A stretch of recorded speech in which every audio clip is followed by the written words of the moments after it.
gospel truth hardens when it does not save. Right? The same Spirit that is a Holy Spirit to those who are being saved thereby is what?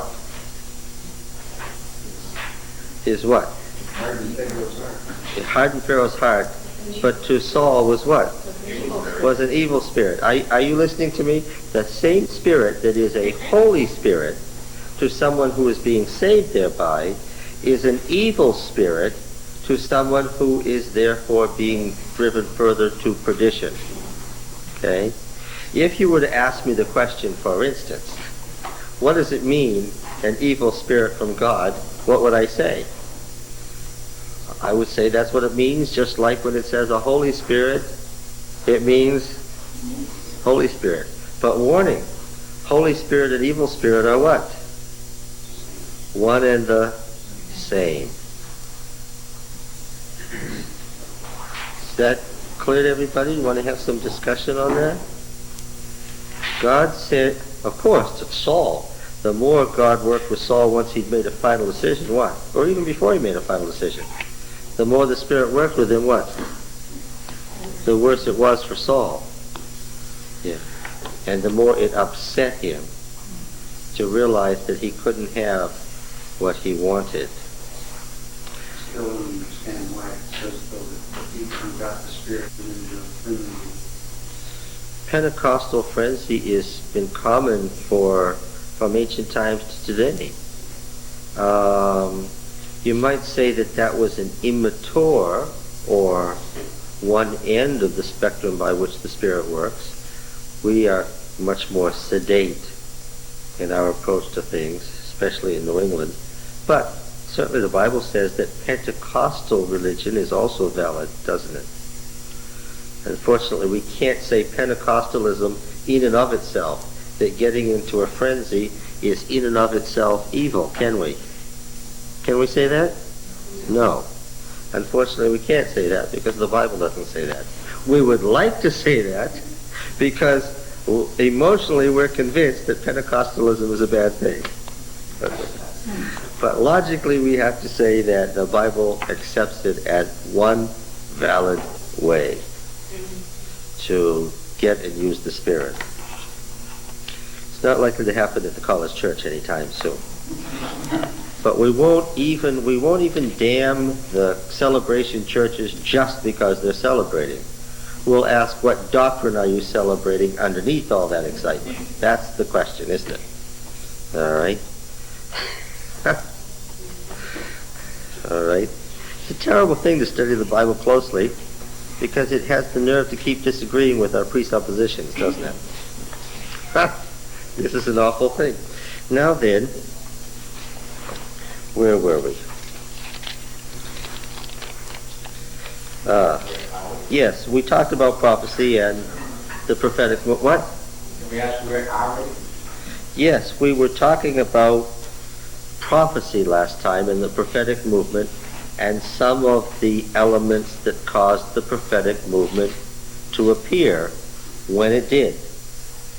We found the breakdown of the central sanctuary, the breakdown of the Moshite priesthood, the loss of the ark, the failure of the central authority, that is, Saul's government, to support the priesthood, the need to feel, as things were changing some direction from God, that differentiated or evolved that priestly ephod predicting the future into a person whose business it was to simply tell you what God's judgment was and what you should do next.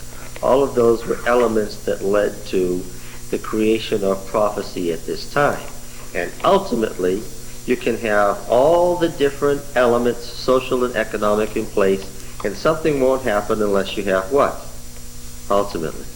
There were plenty of social, theological, spiritual, and political reasons for the Protestant Reformation, and they had been around for about 200 years. Ultimately, what else do you need? You need Martin Luther, right? And with the development of prophecy, ultimately, having told you all these other reasons, what else was needed for the development of prophecy? Samuel. Samuel himself is the ultimate reason for the appearance of prophecy when it came. All right. Now then, let's look in some detail at chapter 20, 1 Samuel 20, where the real break comes. Here's the real breach. The breach that everyone had been dreading, I might say. When somebody is as powerful and as angry as Saul, what do you try to do? As much as possible, what do you try to do? Don't get him angry. The things, whatever it is that makes him upset, what? Yeah. Of course, as we've already said, this makes for poor communication. But Saul is a volatile, loose cannon now, and we have... He never did communicate good anyhow. Yeah, his worst tendencies have now been magnified. His tendency to rash action without careful thought, his tendency to not communicate well with the people around him, have become greatly magnified now. Then David fled from the encampments at Ramah. We're not too surprised to find that the prophets lived in encampments, because, as I've said, they developed directly out of the Moshite priesthood. And the Moshite priesthood was specifically characterized by what? By tents and dwelling in tents. Yeah. It is they, Roy, who had the tent of meeting outside the gates of the encampment of Israel proper, right? Here there's a city called Ramah. And what do we have? We have the prophetic camp where? Outside the city.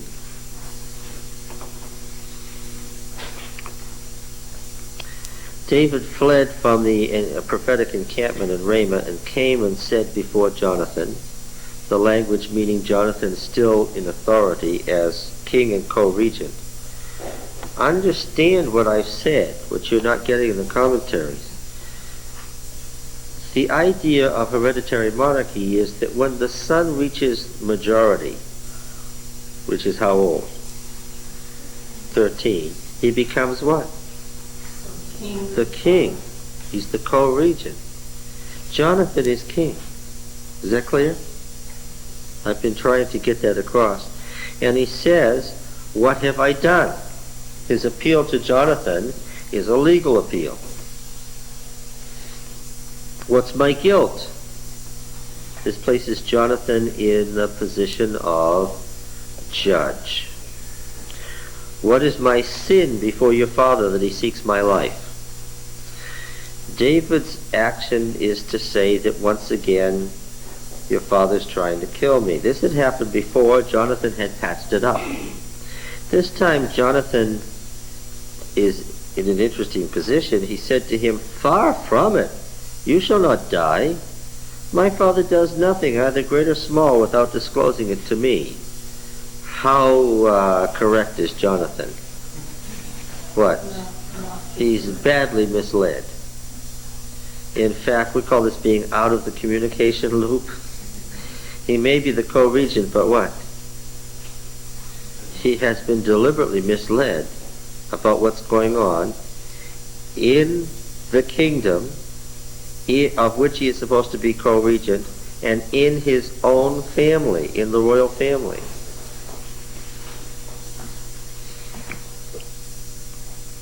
Why should my father hide this from me? It is not so. Dead wrong. But David replied, your father knows well that I found favor in your eyes, and he thinks, let not Jonathan know this, lest he take counsel. Meaning take counsel with David, of course. In other words, Saul has found out what we noticed before. Saul had discovered that if he said things to certain members of his family, what? David would know it instantly.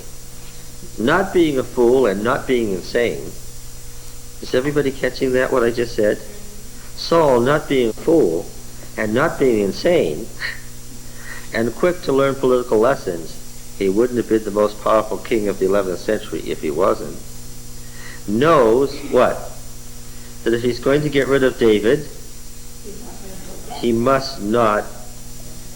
He who hath a secret must keep it secret that he hath a secret to keep, said Shakespeare. That's true, right? Your father well knows that I found favor in your eyes, and he thinks, let not Jonathan know this, lest he take counsel.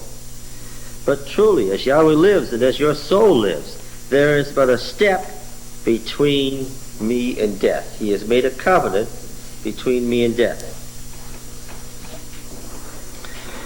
Then said Jonathan to David, whatever your soul desires, I will do for you. David said to Jonathan, behold, tomorrow is the new moon, and I should not fail to sit at the table. But let me go that I may hide myself in the field until evening. Get rid of the third day and stuff. The Masoretic text is so excited about the third day that it keeps inserting it everywhere.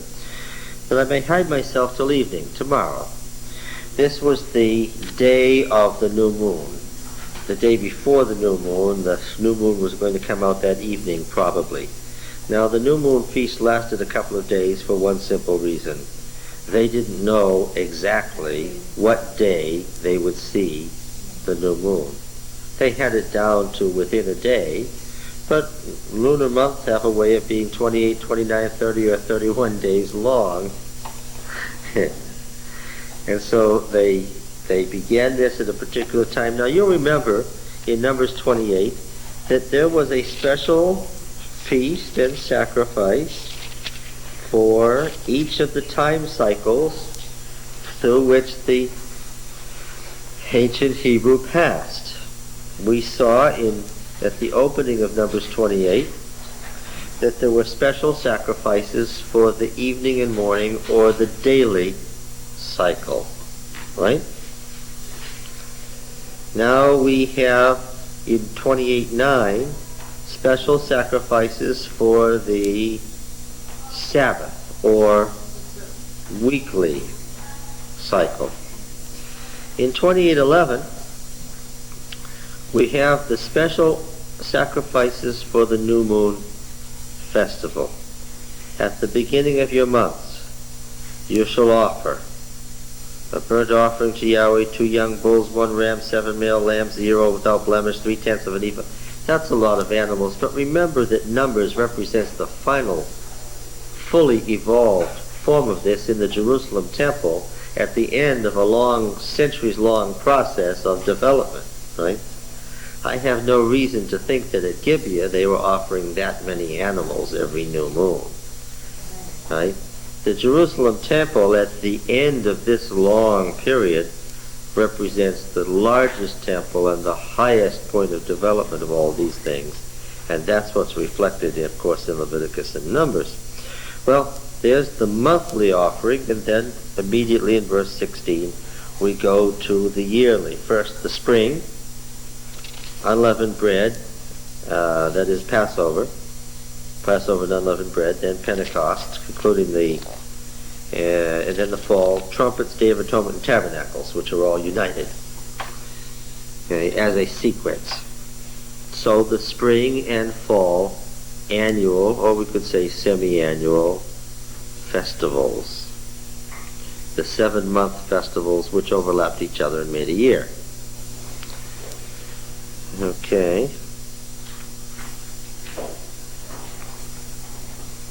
Doesn't say it here. It's only in Leviticus 25 that we have a separation of the sabbatical and jubilee year. The reason it doesn't say it here is obvious. Were they keeping sabbatical and jubilee years when Numbers was put together? Certainly not. The monarchy wiped out all that old tradition about sabbatical years.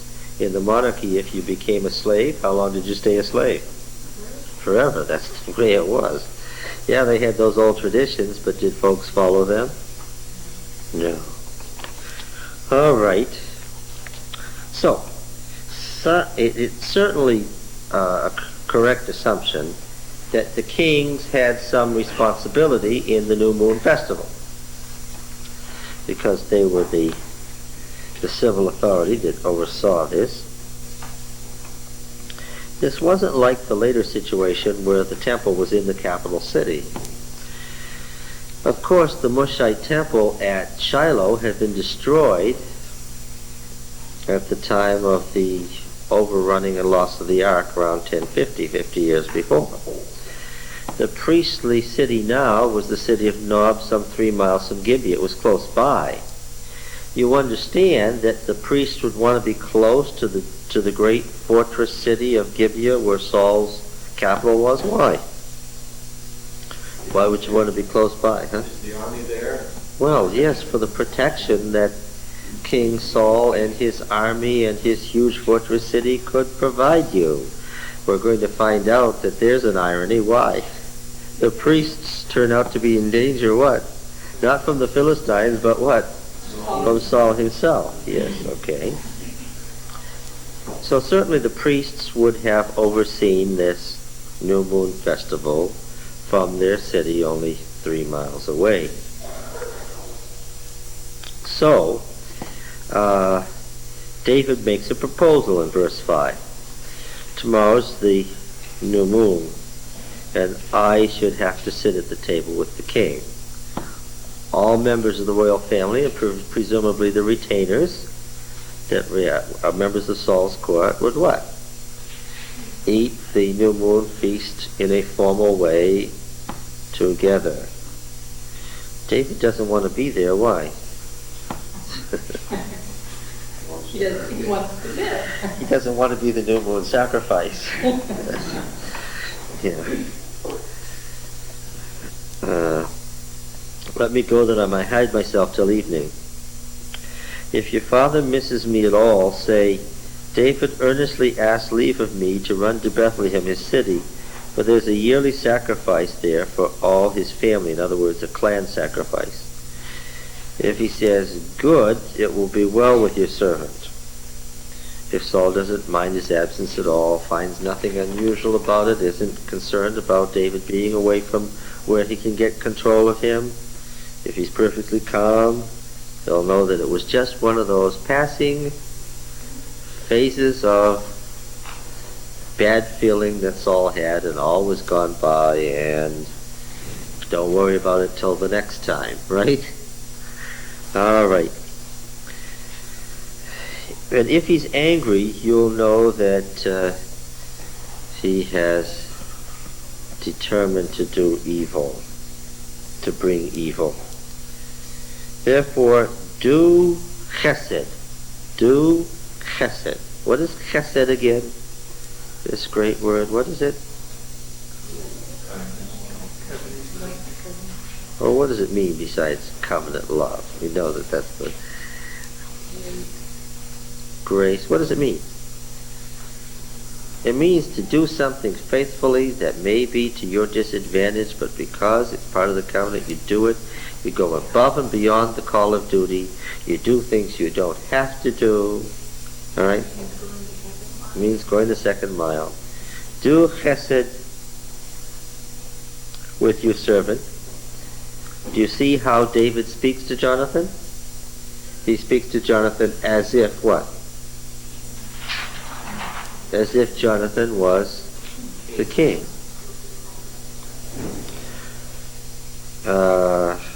For you have brought your servant into a covenant of Yahweh with you. We're going to find out more about this covenant momentarily. In the main text, we haven't even heard the content of this covenant.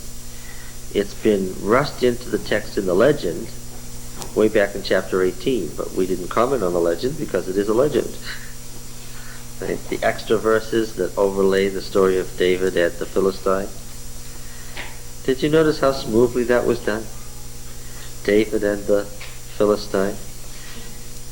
Now you do understand that the author of 1 Samuel 17 refers to the champion again and again as the Philistine, the Philistine champion, the Philistine, the Philistine, the Philistine, the Philistine, the Philistine, the Philistine, the Philistine. He does that, why? Because he doesn't have a what? A name. Later on, somebody makes an identification of that Philistine champion with one champion named Goliath of Gath. I have not said to you, Pete, whether that's a correct identification or not. I haven't said in this class whether David killed Goliath or not. I have said that he doesn't kill Goliath where? In 1 Samuel 17. When we get to the text that makes that identification, I will tell you whether I think that the champion he killed was Goliath or not, and what the reasons are. Okay. Getting back, anyway.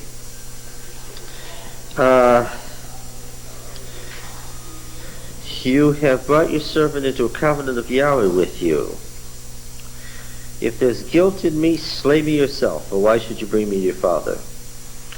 Executing authority rests with the king. Jonathan is treated as the king. Jonathan said, far be it from you. If I knew that it was determined by my father that evil should come on you, would I not tell you? Or at least that's roughly what he said. No text makes any sense at this point, but we get the idea. David said to Jonathan, who will tell me if your father answers you harshly? Jonathan said to David, come, let us go into the field. So they both went into the field.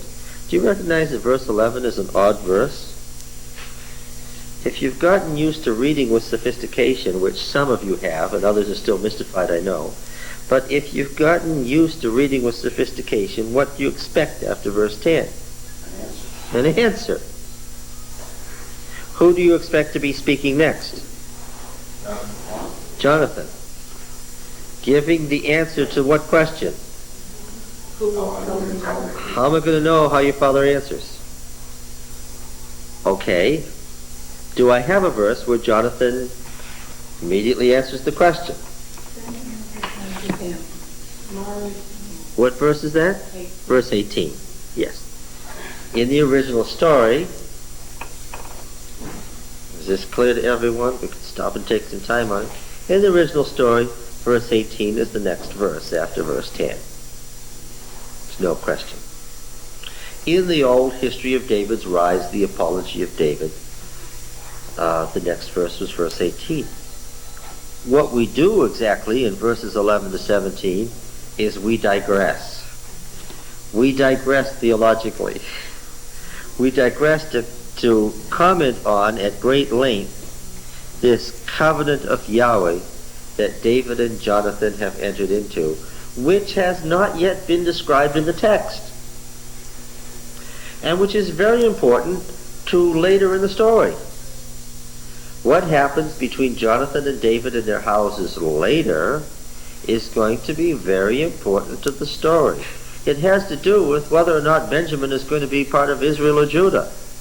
It's very important to know about that covenant, and it's not in the text. Okay, we're going to tell the story, and we're going to tell things that happened way outside the history of David's rise. The history of David's rise is just how he got the throne of Judah and why he should be king of Israel, right? But, of course, the person who put all this together had other fish to fry than those, right? He's concerned with the whole sweep of history, and so who am I telling you is responsible for verses 11 to 17 as they now stand in the text? Why are they here? Whose business was it to get them there? DTR 1. Yes, it is he who is putting together all these old documents, and he hasn't just left History of David Rise stand by itself. I told you at the beginning of reading it that there were interpolations into it all along the way because it has now become part of a larger history. Okay, so we will digress with DTR 1 and talk about the covenant between Jonathan and David. And Jonathan said to David, come, let us go into the field. That's shrewd. It has Jonathan speaking, but it doesn't have Jonathan speaking about the issue that he has inserted so smoothly. It's a very nice, smooth join. It's what we call a segue, right? And those who aren't sophisticated readers probably didn't even notice it. but some of you I hope did. And where do the words come from? Where do the words come from? The author is very, very shrewd. It sounds like it, but it can't be. It sounds like it can't be. Is this a good way to begin? It sounds like Cain and Abel. It does sound like Cain and Abel. Why did you follow it up so immediately with "it can't be"? It's a word-for-word quote from the story of Cain and Abel. Come and go out into the field. It's a word-for-word quote from the story of Cain and Abel. You have picked it up. 35 other people didn't. Why did you immediately dismiss your reason as "it can't be"? I don't know. It can be because it is. It's a quote from the passage about Cain and Abel. Have you caught that? Now, what were Cain and Abel again? They were brothers. Famous "Am I my brother's keeper," right? The Cain and Abel story, we found out, was all about kingship. Who places vengeance on whom? Who has responsibility for vengeance? Who protects, right? Who is responsible to protect? The Cain story is about kingship. It's the Cainite line that establishes cities. Remember that? It issues forth in Lamech, who wants to be a divine human king who runs the world independent of God's authority, who wreaks his own vengeance on the world, and doesn't run things by the vengeance and the stability of God. Everybody clear? Now this covenant between David and Jonathan has placed them in what relationship, says DTR1? Remember, the theology is in the story. Watch the words. What? It has made them brothers. In effect, they are what? They are what? Cain and Abel story. They are what? Yes, they are what else? What's Cain's famous question? Am I my brother's keeper? What's the answer? Yes. Of course, you understand that that was the implied answer of the rhetorical question in the story of Cain and Abel. Cain says sarcastically, "Am I my brother's keeper?" And the answer is what? Yes, you are. Here, who are each other's keeper? David and Jonathan. Will Jonathan protect David, or will he betray him for his own selfish purposes, as did Cain? The introduction of this vignette in verse 11, and it's an introduction. The author is writing about this covenant. And when he begins, Jonathan said to David, Cain said to Abel, "Come, let us go into the field." A wise Hebrew reader recognizes what he's up to. Is there any question about this?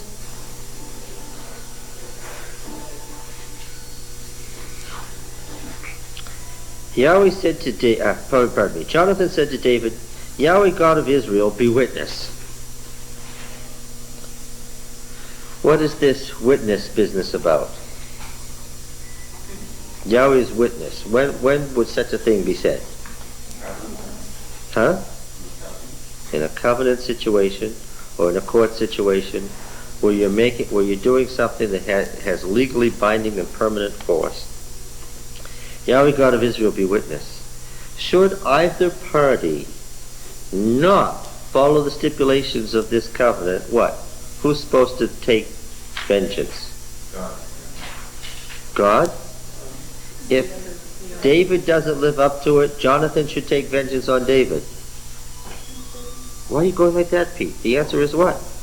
Listen to the words. Listen to what I said. If David doesn't live up to his part in the covenant, Jonathan should take vengeance. Answer is what? Answer is what? Quickly, all of you say what? No! If Jonathan doesn't live up to the terms of the covenant, David should take vengeance. No! Neither party should act against the other. What? God must take vengeance.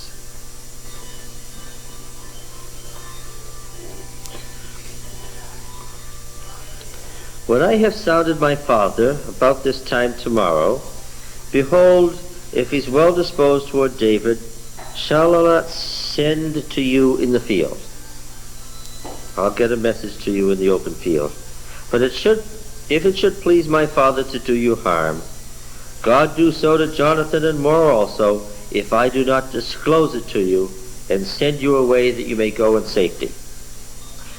May Yahweh be with you as he has been with my father. If I am still alive, show me covenant love. Chesed. But if I die, then do not cut off your loyalty, your covenant loyalty, from my house forever. If Jonathan is dead and David doesn't protect the house of Jonathan, who must deal with David? Jonathan's not there. The Lord must deal with him. Got it? When Yahweh cuts off every one of the enemies of David from the face of the earth, let not the name of Jonathan be cut off from the house of David. And may Yahweh seek from the hand of David. May Yahweh seek from the hand of David means, if David doesn't do this, what? And may Yahweh seek from the hand of David. And Jonathan swore again. Forget the maid David, it's all a corruption. And Jonathan swore again. It's referring to verse 12 where he swore an oath. By his love for him. This is covenant terminology. For he loved him as he loved his own soul. Those who are reading commentary noticed Moran's comments on Ashurbanipal saying that the vassals must love him as they love themselves. Covenant terminology. Typical covenant terminology, particularly between kings and royal figures. So the term David should not be in this verse. Verse 17 should not have David swearing. It is Jonathan who's swearing twice. We get that from the original text? Yes. When we can't make sense of the Masoretic text, we can look at the various levels or strata of the Septuagint. It's not one thing, it's several different things. And of course we can look at the versions, Syriac Peshitta, the Coptic translations, the Aramaic Targums, the quotations, for instance, like Josephus and Church Fathers quotations, and the Old Latin, and so forth. So verse 17 mentioned great, and Jonathan swore again by his love. That's right. Okay. So there's the insert describing what it was, what the covenant was that Jonathan insisted be made. He's going to protect David, but when David comes to the throne, David must protect Jonathan and all his house. DTR1 wants to put this here because this becomes a big part of the story later. We need the content of the covenant to make sense of stuff that happens later. And he's preparing us for further down the road. Okay? Then Jonathan said, well, now we're back in the original story again. The question was, what was the question? How will I know how your father answers? Jonathan said, tomorrow is new moon and you will be missed and your seat will be empty, and on the third day you will be far gone. The place where you hid yourself when the matter was in hand, remain. Go to yonder stone heap, and I will shoot an arrow to the side of it, as though I shot at a target. And behold, I'll send my aide, saying, go find the arrow.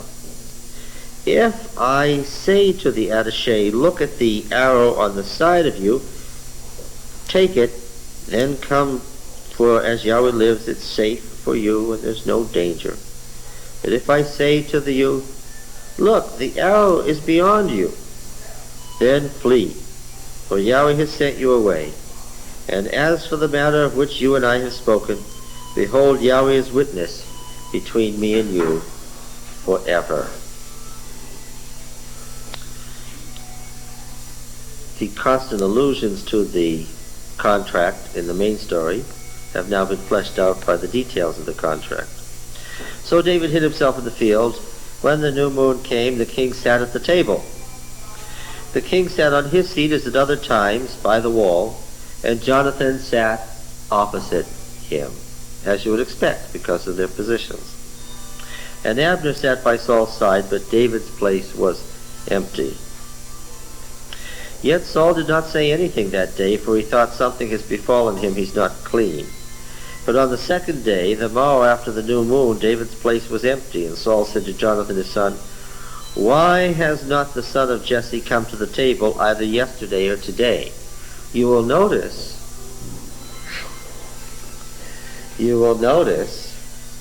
that out of what surely was a very large group of people, Saul is pictured as what? Catch the detail. Saul is pictured as what? One is missing. I know that. Saul is pictured as what?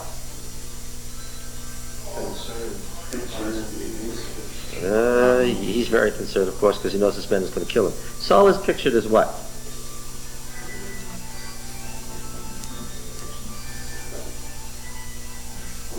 Jonathan must know something if he's there. Above all the people in this large assembly, who does he pick to ask, where's David and why?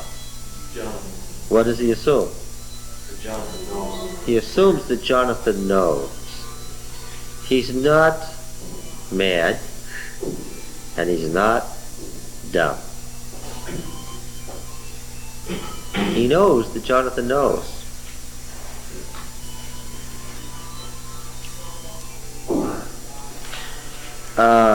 Why has not the son of Jesse come to the table either yesterday or today?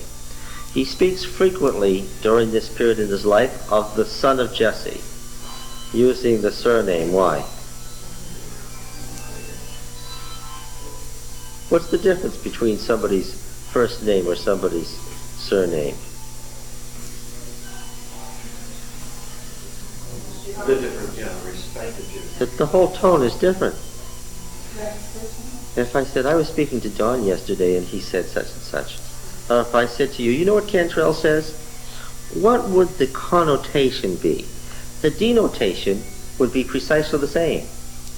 Talking to the same person. But what's the connotation, the overtone, the emotional coloring?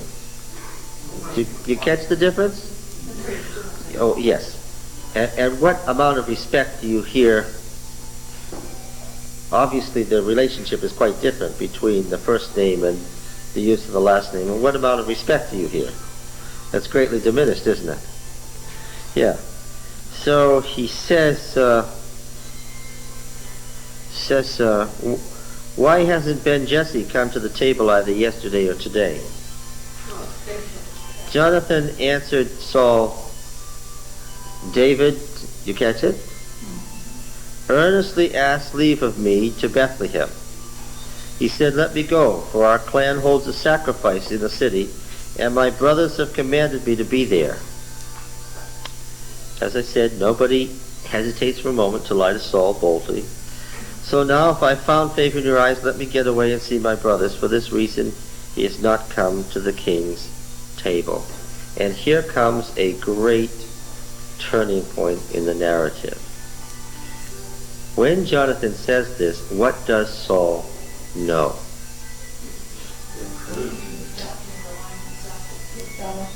Of course he knows that Jonathan has aligned himself with David. What else does he know?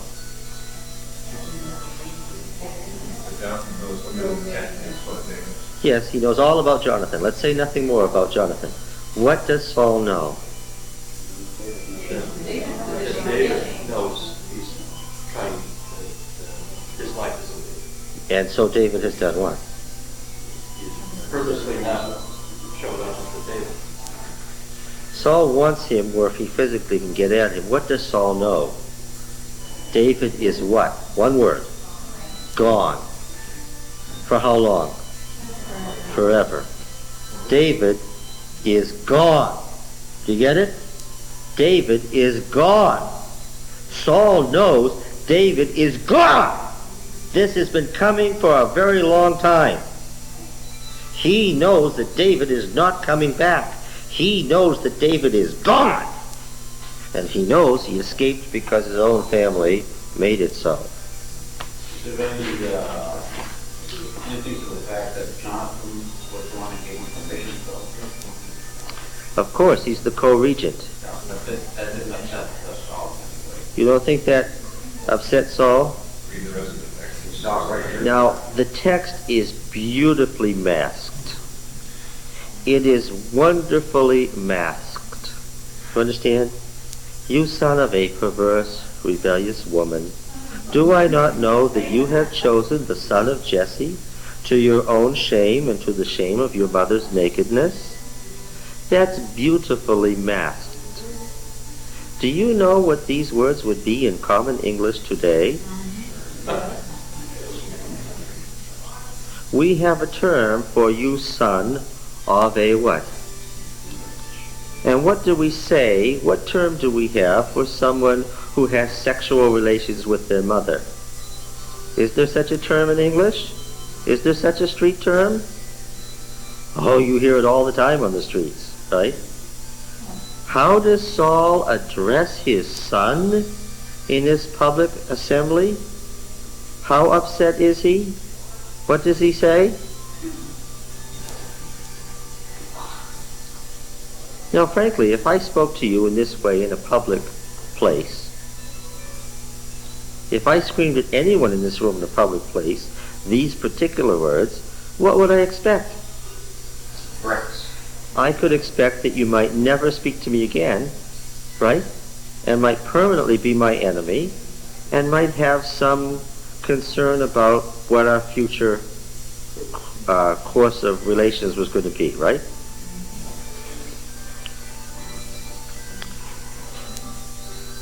All right. So this incredible outburst on the part of the king at a public sacred festival, may I remind you, between the two kings, how do you think everybody else in the room was feeling? Do you think there were any hearts racing or mouths going dry or any shaky hands? Were there people looking at the rafters and at the floor? Pretty quiet in there. I bet the room was dead still. Pin drop. Absolutely. I can picture this. I agree with you. It was probably deadly silent. Yes, that's right. Wherever the fire exits were, people would want to find them. Yes. For, he says, and this is the action of a perfectly sane, evil man. For as long as the son of Jesse lives on the earth, neither you nor your kingship shall be established. Was that true? That was true. Therefore send and fetch him to me, for he shall surely die.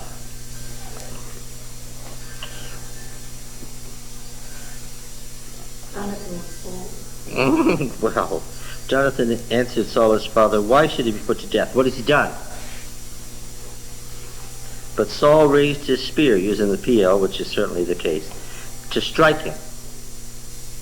The word means to strike, to hit. What was he going to do with the spear? He wasn't going to kill Jonathan. He raised it to do what? He was going to do what? He was going to hit him with it. I'm glad he didn't. But Saul raised his spear to strike him. So Jonathan knew that his father was determined to put David to death. And Jonathan sprang up from the table in intense rage and ate no food that second day of the month because his father had disgraced him. Slap the hand of the person who wrote in for he was grieved for David. That makes it seem like he's sorry about David. He's angry because of his father's treatment of him, and well he might be.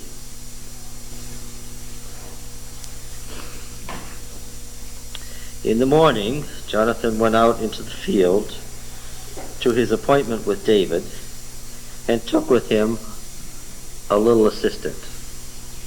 Now, why would he wait till the morning if there was such an urgent need to get David out of the territory? If the king had said, bring him to me now, wouldn't that mean that all of his army was then put on alert to find David? Exactly. In verse 19, Jonathan has said to David, when he's telling what his plan is to tell you what the result is, that by the third day, everyone will assume you're far away from here. If Jonathan had walked out right then, what would everyone have to assume? He's going to go see David, and everyone would have somebody would have told Saul, and David would have died that day. Yeah. So Jonathan's idea was that by the next day, knowing Saul's rages, he'll think you've escaped and are far away from here, and then I'll be able to play this game. And he said to his aide, run and find the arrow which I shoot. And as the aide ran, he shot an arrow beyond him toward the city. The city word has been dropped out, but it's in 4Q Samuel B. He shot an arrow toward the city, which would certainly be an indication to David. That's 180 degrees opposite the direction he said it would go if things had gone well with Saul. When the lad came to the place of the arrow which Jonathan had shot, Jonathan called after the lad, said, isn't the arrow beyond you? Jonathan called after the assistant, hurry, make haste, don't stay there. So Jonathan's aide scrambled for the arrow and came back to his master. But the lad knew nothing, only Jonathan and David knew the thing. And Jonathan gave his weapons to the attaché and said to him, go and carry them into the city. So as soon as the youth had gone, David rose up from beside the stone heap and fell on his face to the ground and bowed 3 times, and they kissed one another and wept with one another exceedingly. And Jonathan said to David, go in peace, for as much as we have sworn both of us in the name of Yahweh, saying, Yahweh shall be between me and you, and between my descendants and your descendants forever. And that's the end. So why did they weep much over each other? What did they know? They knew that they would never see each other again. It happens that they did see each other again, but they certainly believed at this moment, what? That they would never see each other again. Not so much either that just because they wouldn't see each other, they wouldn't share their experience, their friendship would be gone and have to be. They'd have to go their separate ways. Life was going to take them in different directions now. They couldn't be on the same side in quite the way they had been. Jonathan is quite faithful to Saul, and that's going to be his doom, and he is a man who, according to DTR 1, knew it, and knew what was going to happen to him. Now comes one of the worst chapters in the whole Bible, one that it would be pleasant to be able to skip over, but here it is. This is absolutely incredible. The Bible's a pretty bloody book, isn't it?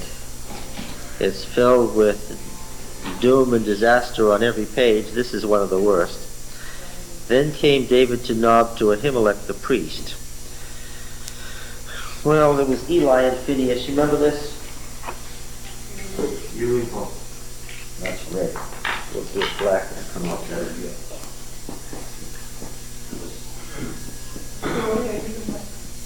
Now, who was the next son? Oh yes, Ahitub, son of Ahitub. And this man had 2 sons, are both mentioned in the narrative. One is a priest who spends a lot of time with Saul. He may have been the older brother and may have been dead by now. Ahijah. He's mentioned earlier on. And then, of course, this priest who's mentioned here, Ahimelech. So he's the high priest in the Moshite line. You understand that, right? He's the high priest of the kingdom, the high priest in the Moshite line. Then came David to Nob, to Ahimelech the priest. And we've said before, the priest means what? The high priest. And he came to meet David trembling. I feel sorry about this. What did he know right away? David shows up alone, and he knew as soon as he saw the situation that something was wrong. He should have trusted his instincts. Instead, what? David lied to him, and what? Do you think he really believed it? Or Probably. did he just do it for the sake of, because he liked David? He probably knew that he was in trouble either way.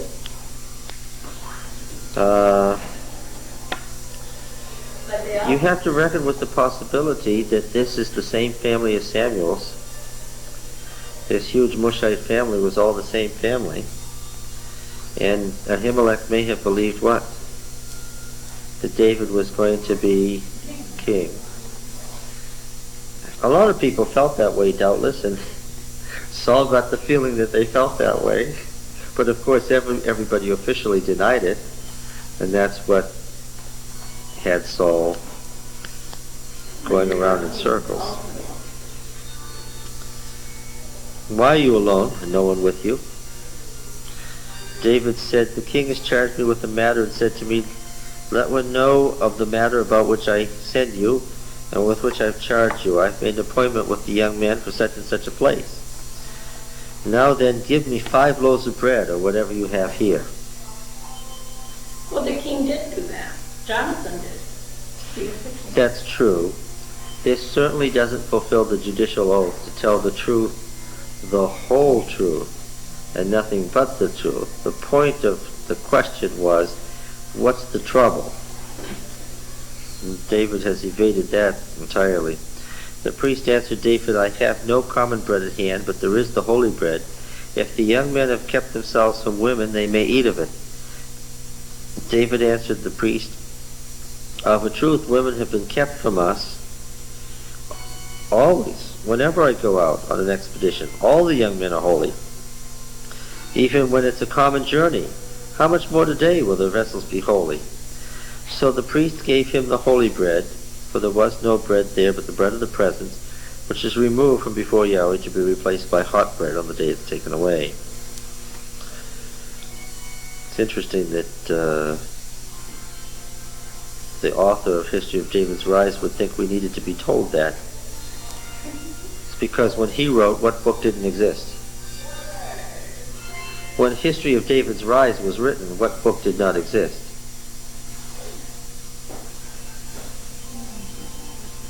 Leviticus, of course. There wasn't any book of Leviticus. Why would he tell me such a silly detail? I read that over and over again in Exodus and Leviticus. Why does he tell me that detail? Because there wasn't a Bible with Exodus and Leviticus in it. Remember that the priestly material comes from no earlier than the time of Hezekiah. Have I pointed that out to you before? Yeah. All right. Now there was a certain man of the servants of Saul there that day, detained before Yahweh. His name was Doeg the Edomite or Aramean. We'll stick with Edomite since that has priority. The chief of Saul's herdsmen. I'm not convinced that he was the chief of Saul's runners. I think that the Saul's herdsman is what the text certainly says. And David said to Ahimelech, and have you not here a spear or a sword at hand? For I have brought neither sword nor my weapons with me, because the king's business required haste, which is surely an obvious lie. If you're going on an urgent mission for the king, you certainly take your weapons first. The priest said, "The sword of the Philistine whom you killed in the valley of Elah." I know that the name wasn't there. Why? Because the appellation, "the Philistine whom you killed in the valley of Elah," stands in place of what? A name. If the name had been present, what would I have not needed? The Philistine. The Philistine whom you killed in the valley of Elah would be nonsense material. This shows what we call the leveling of the text, where some editor comes through and levels the text and makes it smooth by making it fit together nicely later. Okay? And it's not surprising that many of the versions show the absence of the name, because many of the versions have older text in front of them that don't have the name in it yet. The leveling of the text occurred quite late. Okay? Probably after the exile. The leveling of the text occurred quite late, probably after the exile. The sword of the Philistine whom you killed in the valley of Elah. Look, it's here, behind an ephod. Behind an ephod.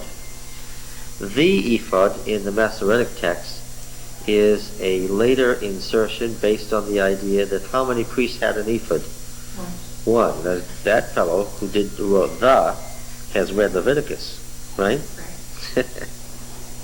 But the text certainly said an ephod, because how many priests wore an ephod? Originally. Originally, Don.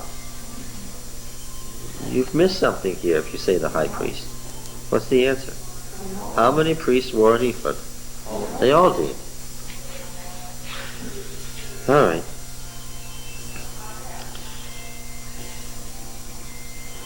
Look, it's here, wrapped in an ephod. If you will take that, take it, for there's none but that here. And David said, "There's none like that, give it to me." David rose and fled that day from Saul and went to Anchises, the full name. The dropping off of the case ending of Greek names is very common in Hebrew. And the disappearance of N is a linguistic rule that occurs in every language. You know that, right? How many illegal things have you done lately? Are you immune to that disease? What happens? N disappears before consonants, the other consonants, yes. So he fled to Anchises, the king of Gath. And I know why he did that. It's very, very obvious. Why did he do that? Where's the one place that he could be sure safe? Yeah.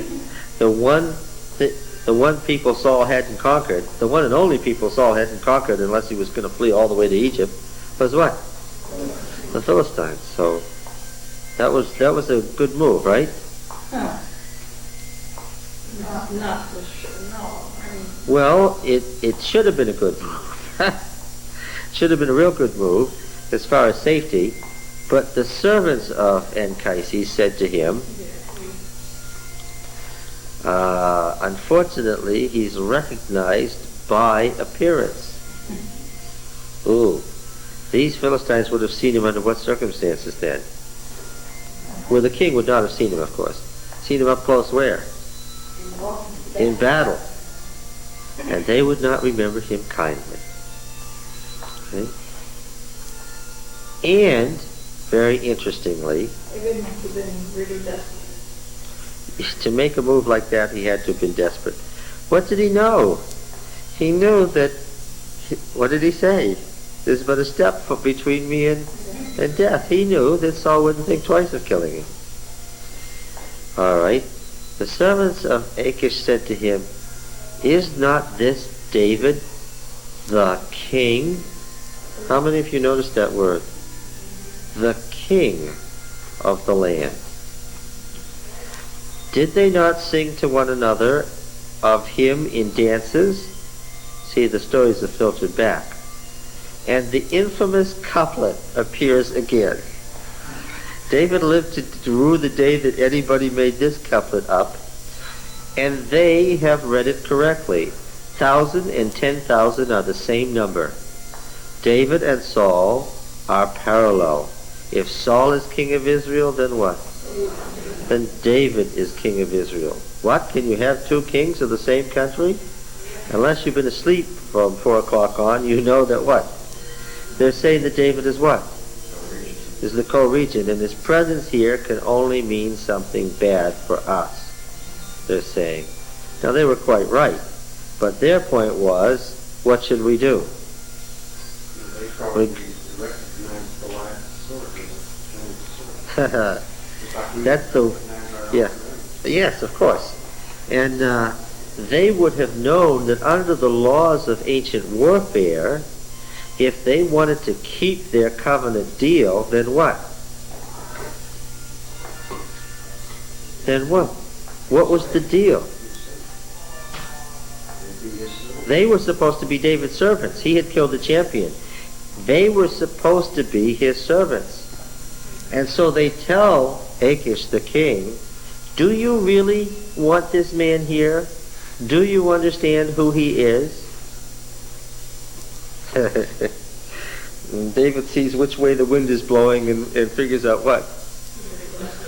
He's gonna die faster here than at the hands of Saul. And so he took these words to heart, was much afraid of Achish king of Gath, and changed his behavior and feigned madness, and spit on the doors of the gate and let his spit run down his beard. And Achish said to his servants, look, you see the man is mad. Why have you brought him to me? Do I lack madmen that you should brought this fellow to play a madman in my presence? Shall this fellow come to my palace? Now they're getting hollered at. What were they just telling you? Oh, who said it was fair, right? Now, David departed from there, but he certainly didn't go very far. He went to the stronghold of Adullam. Now, where is Adullam? Well, it's one of the lowland fortress cities, Joshua 15. Remember all those demarcations in the second half of Joshua? In Joshua 15, in the list of lowland cities of Judah, well, there are places that you should recognize by now. Verse 33, and in the lowland, the divisions of the cities of Judah, you recognize that these divisions are from the time of David's monarchy later. The divisions are later, but anyway, in the lowland, Eshtaol, Zorah. Do you remember Zorah from the stories about Samson? Ashna, Zanoah, En-Ganim, Tappuah. We've run across that. Edom, Yarmouth. We've run across that. Adullam, Soko, and Azekah, where the battle between David and the champion was fought between Soko and Azekah. You recognize these as all Sha'araim, Adathaim, Gedera, Gederathim, 14 cities and their 14 walled cities and their villages, surrounding villages. Okay, so David just went up the road from Gath to a fortified Judean city. I know what he was doing. He was following a policy for which he would become famous. He's halfway between Saul and Achish, figuring that halfway there means that Saul won't come down this close to the Philistines to get me, and what? Achish isn't going to come up this close to Saul to get me, and so what? Here I plant myself. No man's land. Yes, in no man's land, in the hopes that nobody will shoot me.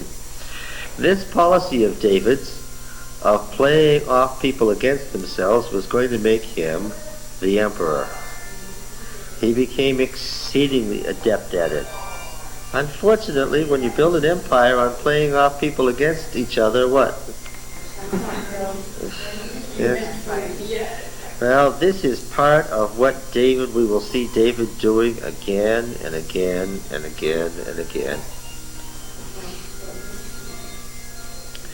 Now, something happens here that's quite remarkable, and you understand that the author is painting David in the best tones that the political facts can paint him in. Right? I'm very glad that he's telling the truth.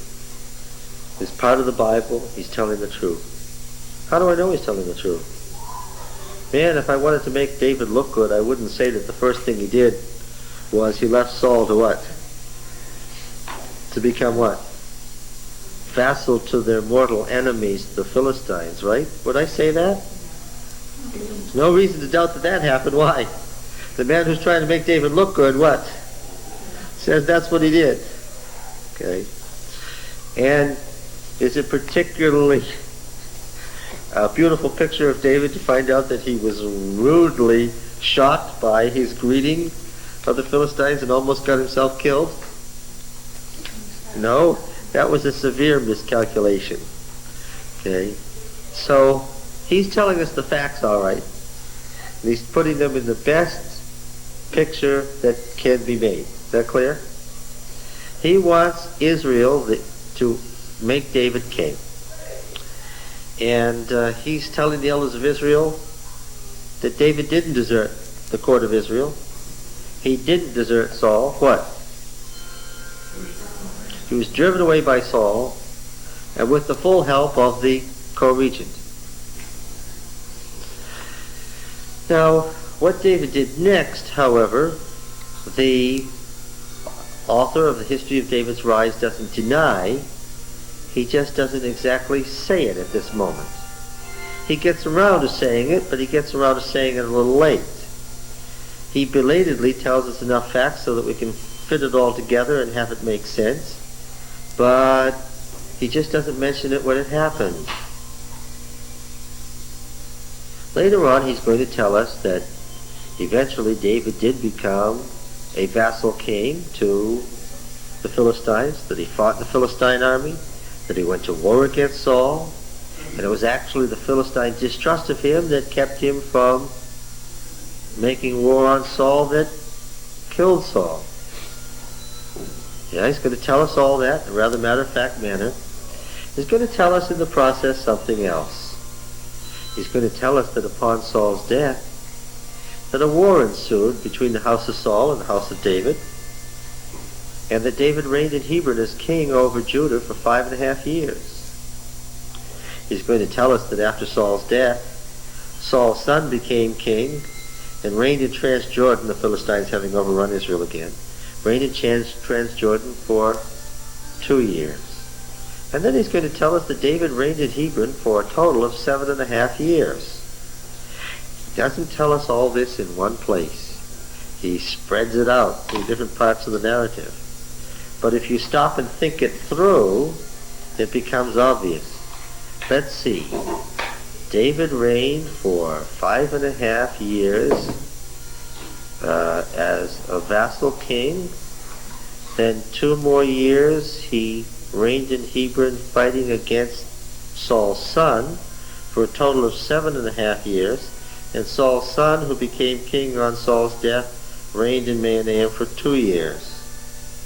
You put it all together, it's obvious. The author of the history of David's rise just hasn't said it. David becomes king of Judah, what? 5.5 years before Saul's death. What David does next is very clear. He follows a policy to do what? To rip the Judean League away from Saul and make himself king over Judah. This is a person about 20 years old. Would he do that? Would he do that? Now let's see, what do we know about David? David believes what? That he's going to be the next king of Israel. One of the important components of Israel is Judah. His family has political influence in Judah. He can't get the throne away from Saul, except killing him, and he doesn't have the power to do that yet. So what does he do? Huh? Why doesn't he have the power to do that yet? You think God should give him power to strike Saul dead with lightning or something? No. All right. God's working through natural means. The next verse is a hint. When David departed from there, he escaped to the stronghold of Adullam. And when his brothers and all his father's house heard it, they went down there to him. In other words, This sentence is full of meaning. What does it say? They don't want to be hostages to the world. That's not what it means at all, Richard. What's the implications? They were afraid for their lives. That's not what it means. They're joining him at court. Who is this that's coming to him? Jesse and his brothers. And all his father's house. And who's Jesse again? The warlord of what? Northern Judah. Of North Judah. This is the point at which one half of Judah withdraws its support. One half of Judah, in this half sentence, withdraws its support from Saul. You get it? When they go to David, what are they doing? This is the beginning of what? A civil war. This is the beginning of a civil war.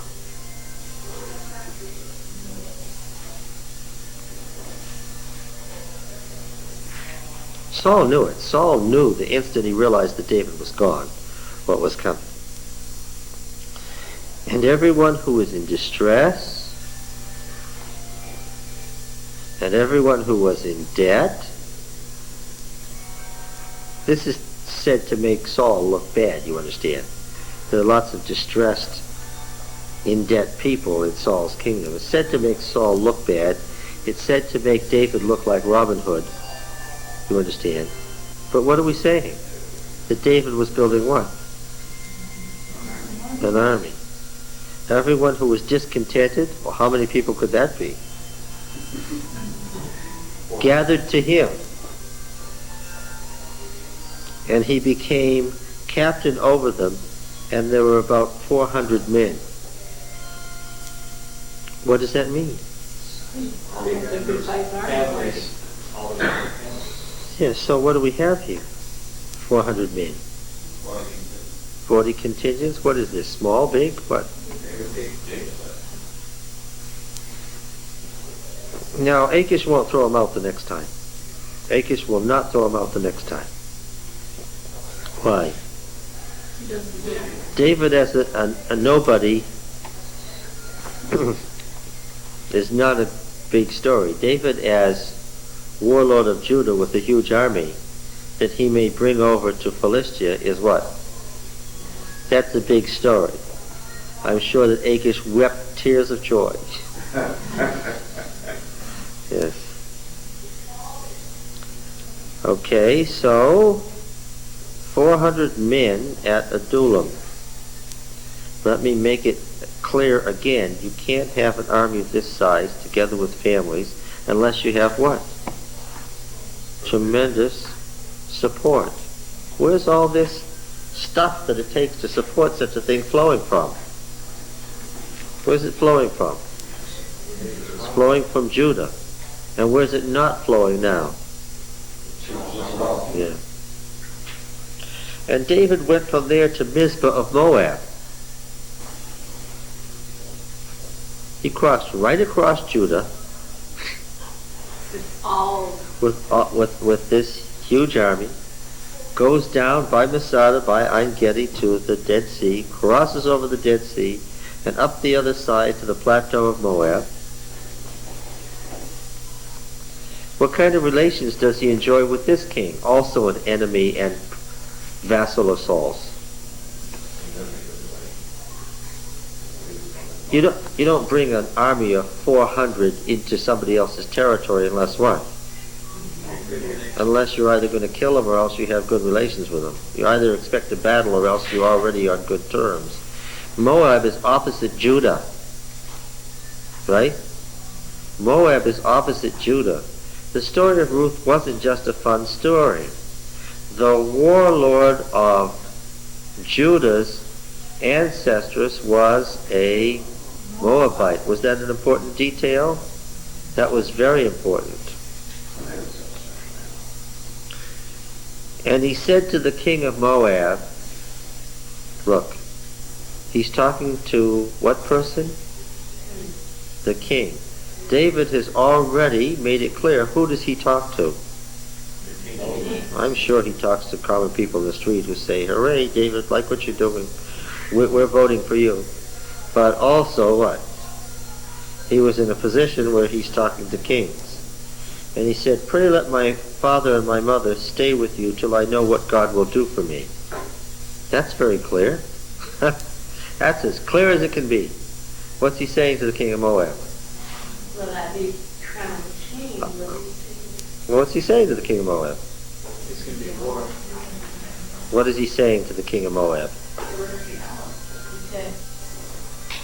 What's going to happen in the future?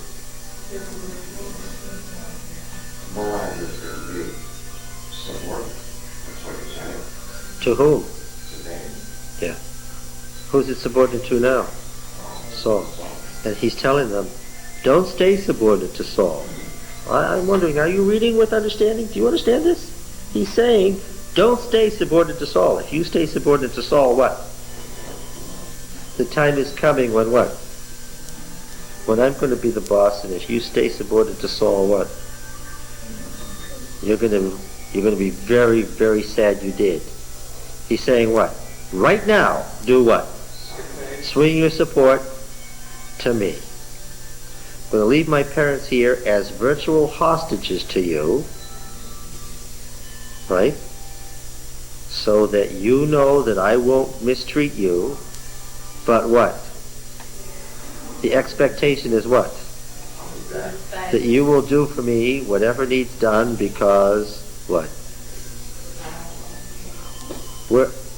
I have some other things to attend to, and we'll see what God will do for me. What do those words mean? What do those words mean? These are typical Oriental terms. You understand? This is the way an Oriental king addresses another king. What's he saying to him? I'm forcing you to make your choice, and you're going to make it with me, not with Saul, because Saul's gone, I'm here. You don't stay with me. In the future, what? You might be gone too. You're going to be gone too. He's also saying that God will be with me, not with Saul. Absolutely. Saying destiny is what? On my side, God's going to make me the king. You better get on board when? No. Your chance to get on board is now. What has David done by this? He's finally come out and said, I have accepted that I'm king. I'm going to not hide from Saul. Well, that decision had been made when he left the court of Saul. That was the turning point. What has David done now? Started his empire. He's moved to Judah's west to reach out to the Philistines. He's moved to Judah's east to reach out to the Moabites. Yes, he started his empire. He started his war with what? With Saul.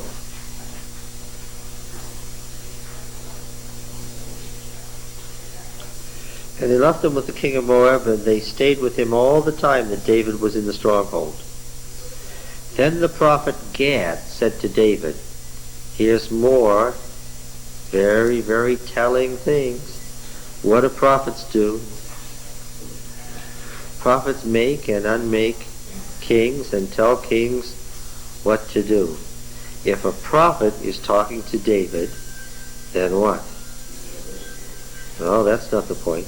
I'm trying to get you to see in this paragraph what's happening. If a prophet is talking to David, then what? David is king.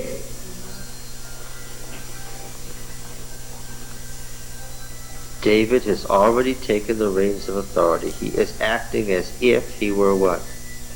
King of Judah. Well, he does have somebody standing in his way, and there's another senior claimant to the throne of Judah that will have to be dealt with just yet. So he isn't quite there. The prophet Gad said to David, "Don't remain in Mizpah of Judah. Depart and go into the land of Judah." So David departed and went into the forest of Herod in central Judah.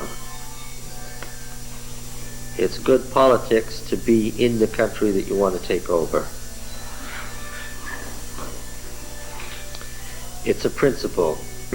Exiled governments often don't get anywhere. An exiled government of Cuba in Miami isn't as impressive as what? Isn't as impressive as Fidel Castro in the mountains of central Cuba moving toward Havana, right? Now Saul heard that David was discovered and the men that were with him. Saul was sitting at Gibeah under the tamarisk tree on the height, spear in hand, all his servants standing about him. Saul said to his servants, these are the high officials, right? You understand that? Hear now, you Benjaminites. Will son of Jesse make every one of you fields and vineyards? Make you commanders of thousands, hundreds, that all of you have conspired against me, and no one discloses to me when my son makes a league with Ben Jesse? None of you is sorry for me, or discloses to me that my son has stirred up my servants against me to lie in wait as at this day? Saul's having a tirade here. Do you understand that? And it's hard to tell whether he's more sorry for himself or angry at this moment. It's a sad speech, right? In the great play about the end of the Lancastrian Wars, what does the king say in Shakespeare? Let's sit down now on the ground. It's his last day, it's over. Let's sit down now on the ground and tell sad stories about kings. He wants to sit and tell sad stories about kings. Is there some of that in Saul here? Poor me. Yes. Well, no one discloses to me when my son makes a league with the son of Jesse. What has he discovered? He's discovered the covenant between David and Jonathan. No wonder Jonathan isn't so worried about establishing his kingship. He's done what with it? He's already delivered it to David. No wonder he's not worried about it. Do you think Saul greeted this as good news? I suppose that if he didn't need Jonathan so badly, what would he have done?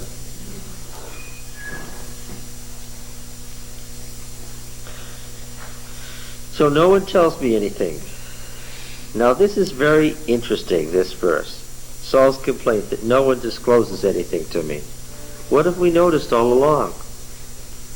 The text has been leading toward this. The text has pointed out in its own dramatic way that one of the problems with Saul was what? He couldn't communicate well. He threw up the barriers himself of rage and fear. Then answered Doeg the Edomite, who stood by the servants of Saul, I saw the son of Jesse coming to Nob, to Ahimelech son of Ahitub, and he inquired of Yahweh for him. The earlier passage didn't say that, but let's presume that Doeg is telling the truth. And gave him provisions and gave him the sword of the Philistine. The king sent to summon Ahimelech the priest, the son of Ahitub, and all his father's house, who were at Nob. And all of them came to the king. Saul said, Hear now, son of Ahitub. He said, Here I am, my lord. Why are they all there? Why are they all there? Saul said, Why have you conspired against me, you and the son of Jesse? There's that word kasher. That you have given him bread and a sword and have inquired of God for him, so that he's risen against me to lie in wait as at this day. He pictures David as lying in wait for him. One said, oh, it wasn't David who was going to destroy Saul. Yeah. Is that true? Was David really doing that, or was just Saul paranoid? David was really doing that. Ahimelech answered the king, "Who among all your servants is so faithful as David, who's the king's own son-in-law, and captain over his bodyguard, and honored in his house? Is this the first time that I've inquired of God for him?" No, he doesn't deny that he's inquired of God. "Let not the king impute anything to his servant, or all the house of my father," because all the males of responsible age are there. "Your servant has known nothing of all this, much or little." The king said, "You shall surely die, Ahimelech, and all your father's house." And the king said to the guard who stood about him, "Turn and kill the priests of Yahweh, because their hand also is with David. They knew that he fled and did not disclose it to me." Servants of the king would not put forth their hand to fall on the priests of Yahweh. Doeg the Edomite turned and fell on the priests and killed on that day 85 persons who wore the linen ephod. Not just one person, as later in the Jerusalem temple wore the ephod. What? They all did. And Nob, the city of the priests, he put to the sword, both men and women, children and sucklings, oxen, asses, and sheep he put to the sword. Didn't he go beyond what the king had told him to do? Oh, Hebrew frequently reverts in its antecedent to a pronoun, to a prior proper noun. The he is not Doeg. The he is Saul. That's a common and annoying technique of Hebrew writers. It's why there's so many explicating pluses where they take out the pronoun and put in the personal name later. That's why you see that differentiation of the different levels of the text, because they felt the need to clarify that. But one of the sons of Ahimelech, the son of Ahitub, named Abiathar, escaped and fled to David. So what do we have to do here now?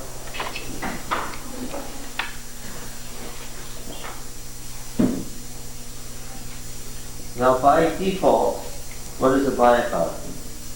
High priest. The high priest of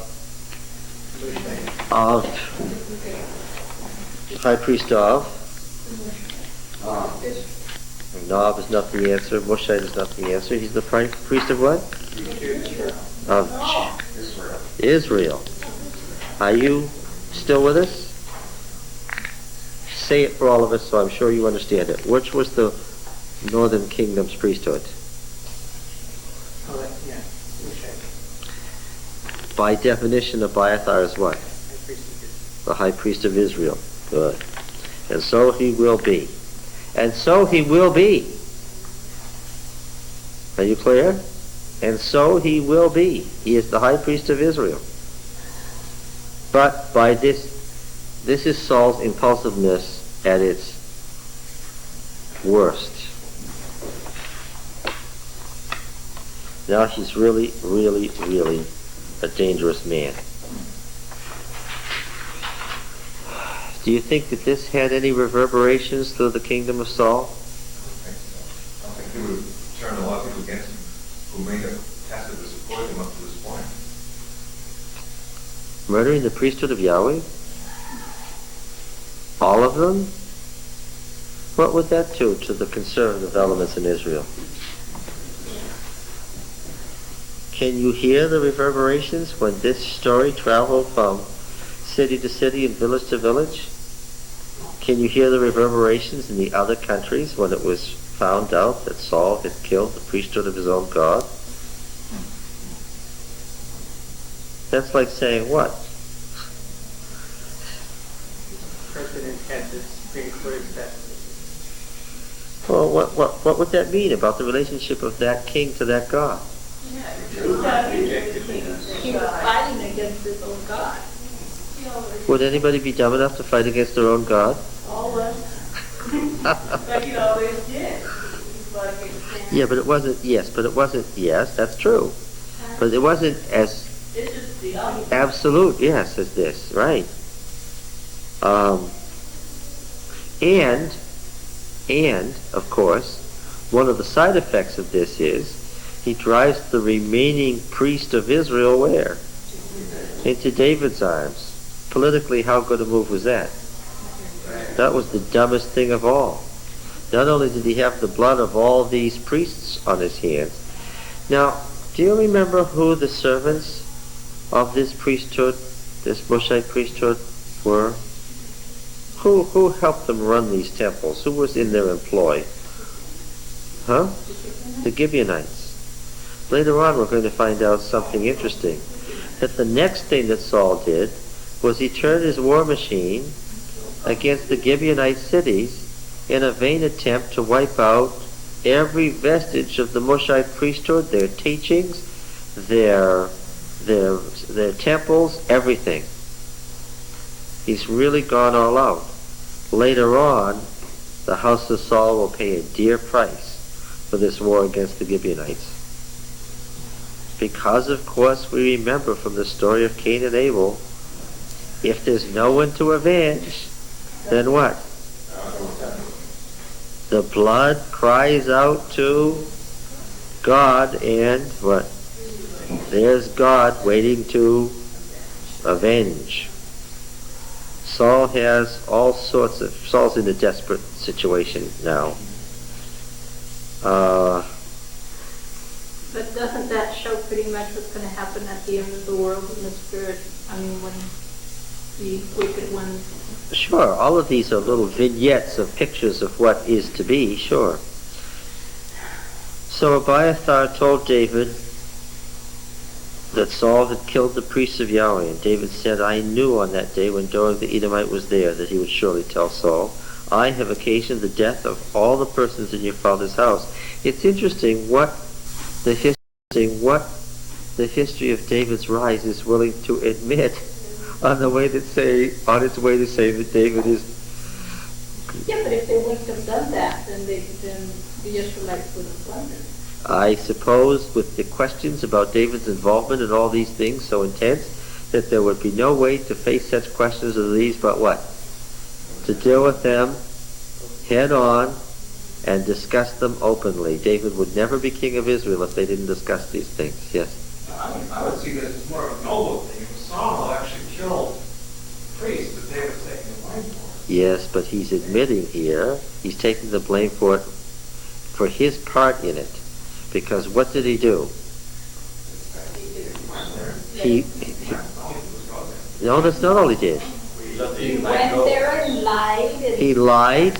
He developed a long, extensive, detailed lie to the high priest, hiding all of the trouble between himself and Saul, and knowing, he says now, that this was going to probably doom the priests. And he did it anyway. Should David have been afraid to tell actually? No, I think it would have been far better for everybody concerned if he had just told them the truth. I mean, was he afraid to tell him the truth? Yes, he was. He was apparently afraid that the high priest would turn him in.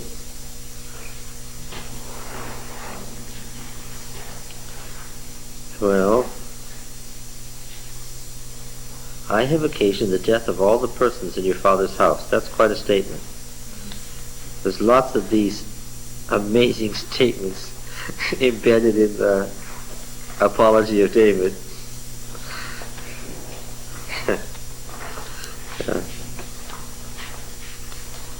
Stay with me, fear not, for he that seeks my life seeks your life, and with me you'll be in safekeeping. He can only say, he that seeks my life seeks your life, with me you'll be in safekeeping, if he believes himself to be what? And believes himself to be of sufficient power to protect himself at this point against Saul.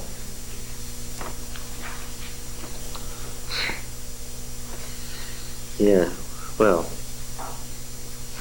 what happens next is Saul chases him all around Judah, but I want you to understand, while Saul's chasing him, he could not possibly have moved north, south, east, and west all around Judah without what? Without the consistent what? Support of the population, who seemed to succumb to Saul only when Saul was right there, and they were too afraid or faced the reality of the situation that they Well, after all, after Saul killing all the priests and doing all these other things, why you... Yes, if Saul and his army were at the gates of your city after what he had already done, what would you do? Try to cooperate as much as possible and hope that he didn't get mad while he was there. Right? However, that kind of service is no kind of loyalty, is it? You can't depend on that, because as soon as you turn your back on, no loyalty there, right?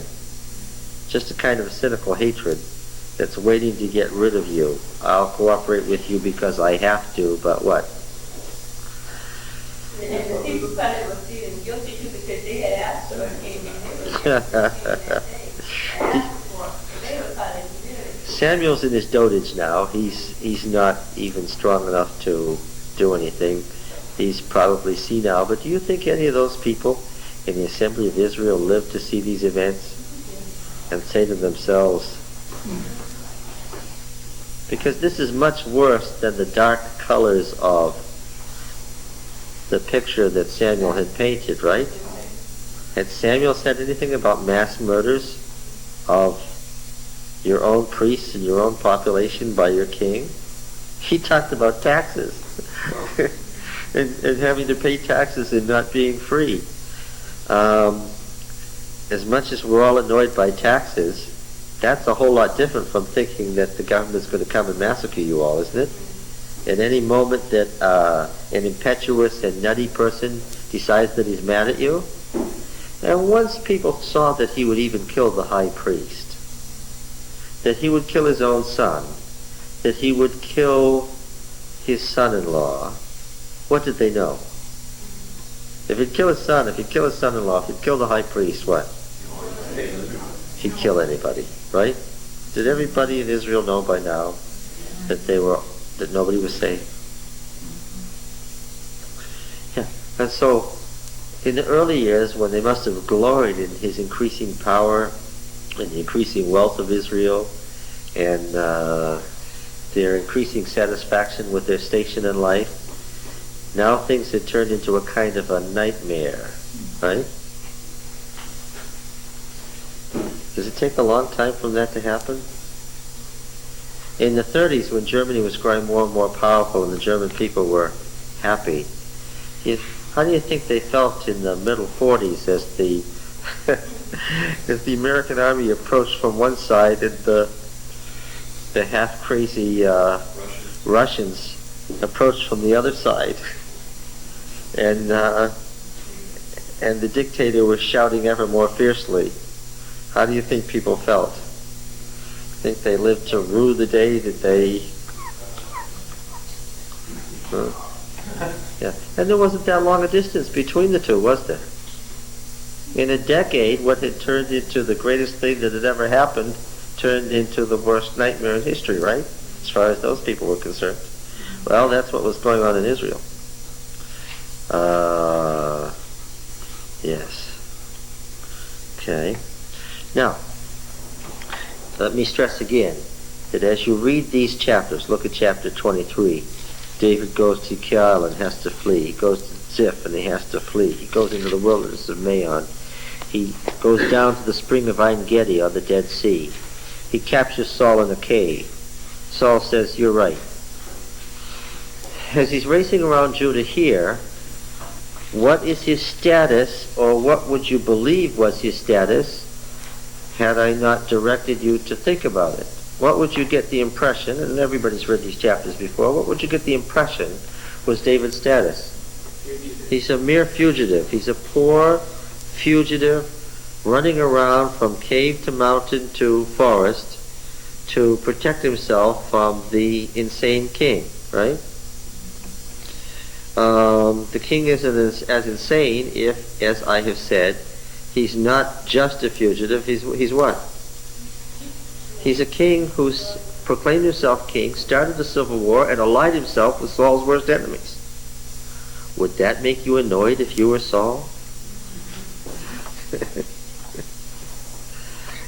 Particularly since Saul had a bent to annoyance, right? What did Saul have to do? Nutty or not, what did he have to do now? He may have been the one who created the situation, but now if he was going to survive, what did he have to do? If he just let David sit down there in Judah as a king and a vassal to the Philistines with a league with the Moabites, what should he have done? If he just ignored that and didn't take any action, what should he have done? He could just as well have slit his own throat and hung his body over the side of his fortress so everybody could see himself come to a dramatic end, right? Because if he didn't do anything, what would happen? Between the Philistines and Judah and Moab and David's and if Saul gave any impression that he was going to let David alone, then what? Would that add to David's power? People would say, Saul's scary. What can we do? Saul's scary. David's pretty nice. What can we do? Let's go over to David. The reason they didn't was why? Yeah. Go over to David while Saul's still king. What will happen to you? We'll find little pieces of you spread around the field, right? Yes. Okay, so you have to put together the picture of what David's up to. After this racing around Judah, there's a story about David and a woman named Abigail, right? What? Chapter 25. He gets rid of the other guy in Judah. What? What say you?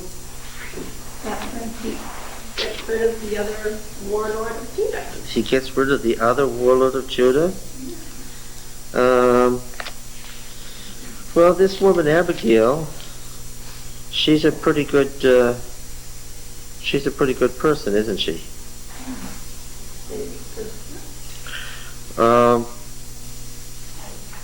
What qualities would you have? What would you describe Abigail as having?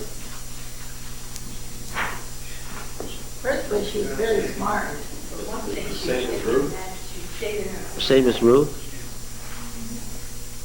She's smart. She's fast acting. She puts all the stuff on the donkeys and gets them to David that he asked for right away before David's army descends on her and on her husband. What's her husband's name? Nabal. Well, what does that mean in Hebrew? Fool. Now, I can safely tell you that that wasn't his name. Why? Because when Mom and Dad was the warlord of South Judah, had this eldest son, they didn't have the presence of mind to name their son Fool. This was not a good choice for a name. Yes, it does say that Abigail was one of those Eshet Chayil, the same thing it says about Ruth, a woman of life, or a woman of strength. Same as it says in Proverbs 31. She's the wise woman, and her husband is the fool. Now, do we ever hear about any categories like this, Roy, about wise people and fools? The wise one and the fool. Is there anything about this in the Bible? Proverbs? Yes, Proverbs is built around. The whole book of Proverbs is built around two characters. The wise man and the fool, or the wise woman and the foolish woman, right? Anyway, wisdom and folly are the key figures in Proverbs. You know that, right? Now, if you'll read 1 Samuel 25 as the piece of wisdom literature from the court of David that it is, you'll see. And what is it that you're trying to be told in Proverbs? Who was the intended audience of Proverbs? It's not that long since the Sabbath school lessons. Who was Proverbs made for? Oh, that's Song of Solomon. Who was Proverbs made for? The king in training. Well, you're on the right track. It was made for whom? Proverbs was gathered together for whom? Not just the king. I said you're on the right track. You're giving me the same answer twice. For what? His sons. His sons. Not just his sons, but what? The sons of the officials of the court. And it tells them how to act around a king. Right? When you're invited to the king's dinner, don't gulp your food down. He's going to think if you're that hungry, you got a problem, and he'll solve your problem, right? On the other hand, a wise person doesn't refuse what the king offers. Why?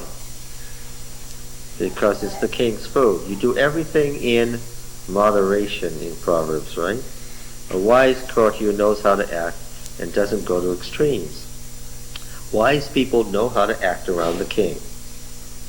That's one of the bywords of Proverbs, because it was made for courtiers, king's sons, you said, not just king's sons. The courtiers, the people who are being trained for the court, and how to run things and administer them smoothly and evenly. The polished person knows how to act. Okay? This story, I want you to read it as just that. Who's the king in this story in 1 Samuel 25? Who's the king? David is the king. Who knows how to act and is a wise courtier in this? Abigail. Who doesn't know how to act and is an unwise courtier, a fool, in this story? A man named Fool. Presumably, somewhere we can find a genealogy, if this is an important person, that gives us some other name than Fool. Perhaps we could actually find the man's a name that maybe mother and father gave him.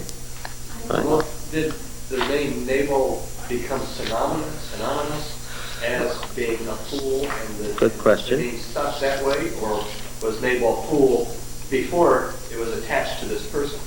Good question. The word itself means fool. So he's being called a fool in the classic wisdom tradition. He's somebody else who's being called a fool here. And we need to find out who that is. Okay. Because I'm kind of thinking like the term Benedict Arnold. You know, Yes, and that means that he was a traitor. that's a traitor, right? And if you say you Judas, that's by definition saying you traitor, because now the name Judas means traitor, which of course it didn't mean in Hebrew. No, that isn't it. Here we actually have a word meaning fool being applied to somebody whose name was other than. Okay. What was the capital city of Judah? Hebron, the League city, right? Now we know that Bethlehem was North Judah, and we know that there were Simeonites and others who lived in South Judah, right? Okay. We're running ahead in the text because we have to. We have to tell you something about the text that isn't in the text that we're only going to find out later. And that is what? That David is not just fugitive. He's what? He's king of Judah, vassal to Philistia, and leading a civil war. And facing a very powerful army. When you're dealing with a more powerful army, he follows certain classic tactics. He moves his base of operation too far away for Saul to get to him. He asks for a fortified city on the edges of both Judah and Philistia that's so close to Philistia that in order for Saul to get at David, what? He's going to have to face a full onslaught from Philistia. In the meantime, when Saul comes into Judah to chase him about Judah, he follows the classic tactics of guerrilla warfare. He knows the terrain. Draw the army into the wilderness of Judah. Get them desperately hot and tired. He knew, and his men knew what? They knew where the caves were. They knew where the springs were. They knew where the built cisterns were. And we all know about guerrilla wars, don't we? All the way from the American Revolution to the Vietnamese War, we know that what? The big army does not have an advantage in guerrilla warfare on the person's own territory, right? That's a way of equalizing things. Did David understand this? Yes, he did. Where did he get the weapons to fight a guerrilla war against Saul? Well, I mean, when all of his brothers and everything were part of Saul's army, he started following them. Yes, that's right. When all of those brothers, when the whole house, which had been key to Saul building this coalition in the first place, withdraws their support from Saul and go to David, and David represents himself to Achish a second time.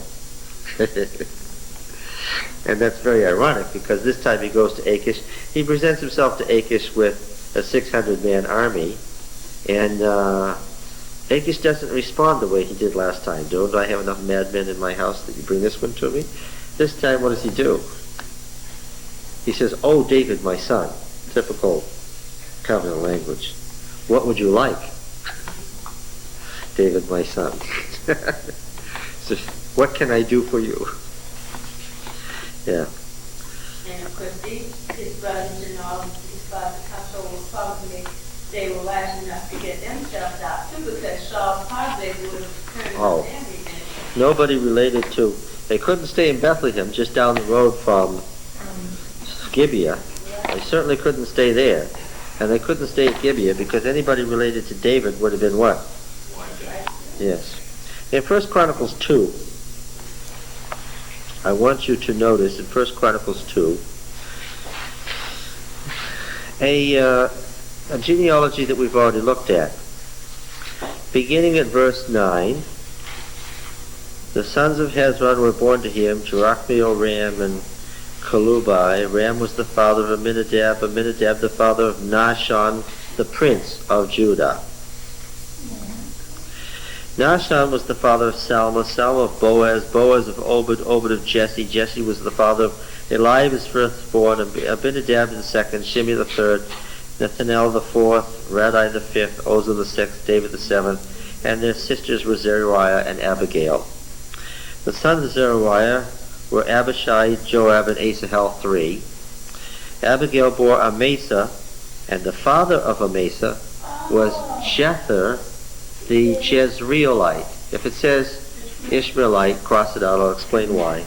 We'll actually look at the Hebrew letters to see why it got, but it's Jether the Jezreelite. It's important for us to know that just south of Hebron there was an important Judahite city named Jezreel. Okay? And the district around it was Carmel. Now, what am I telling you? Verse 17. Nabal's real name is Jether. Nabal's real name is Jether. And he's in the direct line here, right? Okay. Now Caleb, the son of Hezron, had children by his wife Azubah and so forth, and we're following now through the Calebites. First we've been following through the line of Nahshon the prince. And now we're following Judah through the line of Caleb. Do you remember back in the stories at the time of the Exodus that there were two important Judeans in Moses' time? Who were the two important Judeans? Well, obviously Nahshon the prince. And who was the other good guy from Judah? Caleb. In fact, if we look back at those again, as we're going to next week, which guy made it all the way to Canaan and which guy died in the wilderness under the curse? Caleb made it, the father of the South Judean warlord, but Nahshon the prince, the father of the North Judean warlord, fell under the curse. Right? So we could sort of say that what really happened was that Caleb supplanted Nahshon, right? Now David was descended from Nahshon. I know so because we just read the genealogy. Right? In 1 Chronicles 2 verses 50 and 51, the sons of Hur, the firstborn of Ephrathah, Shobal, the father, well, we've got to go back further, I suppose. Verse 42, the sons of Caleb, the brother of Jerachmeel. Now this is Caleb, okay? Marashah, his firstborn, was the father of Ziph. The sons of Marashah were Hebron. The sons of Hebron were Korah, Tappuah, Rechem, and Shema. Shema was the father of Raham, father of Jokneam, father of Rechem, the father of Shammai. son of Shammai, Maon, Maon the father of Beth-zur. I'm noticing that Caleb's genealogy is given in terms of places. These are cities in Judah. Verse 46, Ephah also, Caleb's concubine, bore Haran, Moses, Gazez. Haran was the father of Gazez. The sons of Jadai, Regem, Jotham, Geshen, Pelet, Ephah, Sheaph, Maacah. Caleb's concubine bore Shepher and Ternaha. She also bore Sheaph, the father of Madmannah, Shiva, the father of Machbenah, and the father of Gibeah. The daughters of Caleb was Aksah.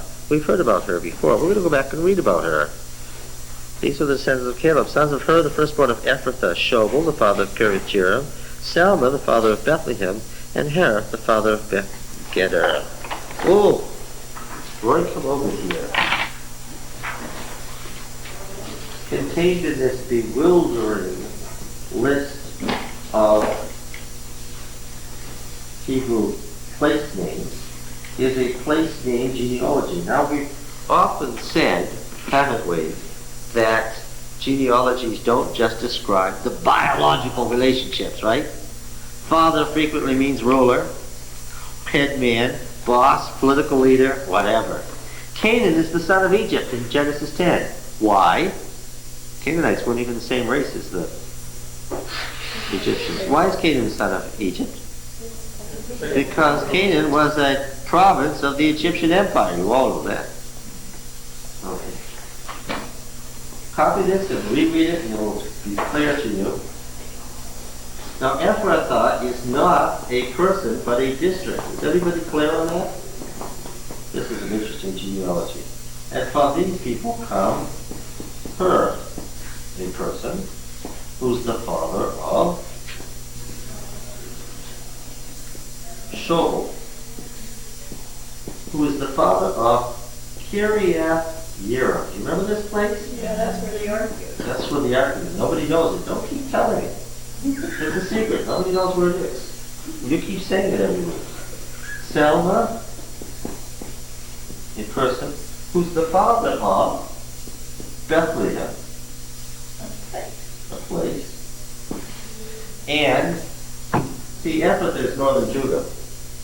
Ephrathah is northern Judah. Are you all aware of that? And next we have Terah, the father of there. Don't ask me how to spell these things. Read 1 Chronicles 2. Now, what's happened here? What has happened here? Something very, very strange has happened here. What's odd about this? Caleb, the one who supplanted Nahshon, who becomes the leader of the tribe of Judah, as we will see, who settled in the south, and about whom there are long stories in Numbers and Deuteronomy and Joshua and Judges. Nobody commented on it at the time. Caleb turns up in Numbers, Deuteronomy, Joshua, and Judges. This one person turns up again and again in book after book with long, detailed stories repeated over and over again about how he got the southern half of Judah and why. What's odd about this? This is the northern. This is the northern part of Judah. Whose name should not be connected to these places as their ancestor? Caleb. In this genealogy, Caleb has become the ancestor of northern Judah, especially what? Especially Bethlehem. This genealogy, which we might consider an official political genealogy, makes Caleb whose ancestor? What? What? We're doing an exegesis here at 1 Samuel. Makes Caleb an ancestor of David. Huh?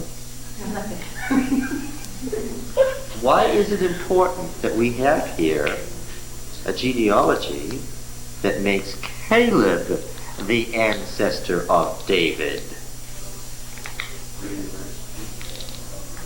What does that tell you? Somehow, in some fashion, David has become heir of southern Judah. He's become heir to whose dominions?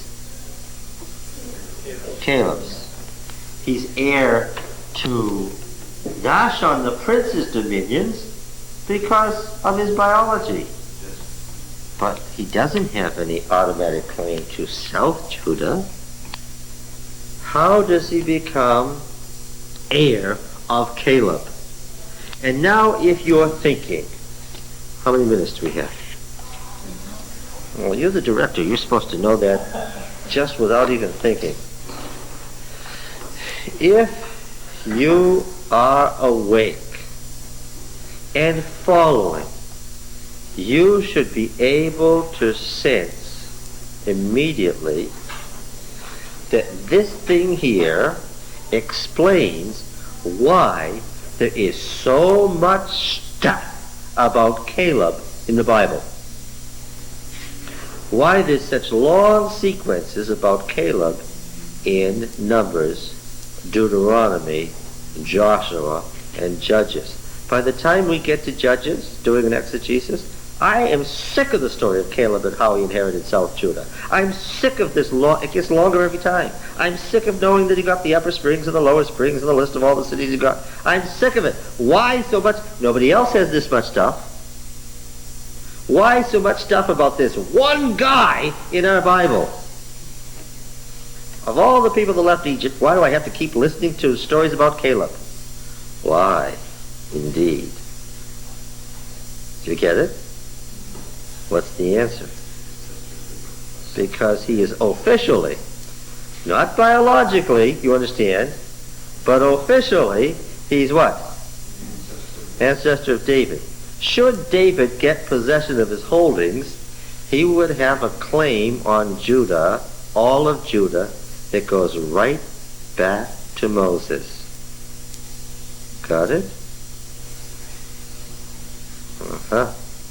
Well, we'll see more about this later.